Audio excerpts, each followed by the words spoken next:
ও ভাই, এত বড় গাং থাকতি তুমি এই নৌকা হলো ডেঙায় তুলোস কেন?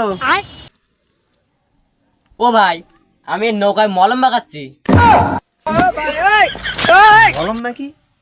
ও ভাই, তা তুমি তো এতে মলম মাখাচ্ছ না, তুমি তো আলকাতারা মাখাচ্ছ।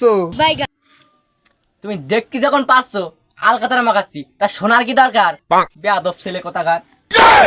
खत्म। Bye bye tata. ভাই এত চেতাই কেন? আমি তো ভালোই কথা শুনতেলাম। চেতাবে না কি করবে? চেতাবে না কি করবে? তুমি তো কাজের বেগটাতে তুমি আমার মারতে গিয়েছো। তা ভাই, আমি তোমার কি কাজের বেগটা মারলাম ভাই? এই, তুই আর একটা সাউন্ড করি না তোর বাই দিয়ে বলো, আদলা করে দেবো বলো। ভাই তোর ভিক্ষার দরকার নেই, তুই কুকুর থেকে। যা যা যা, ভারত গৌরব একবারে, তো যেন এবারে দেখি না দ্বিতীয়বার।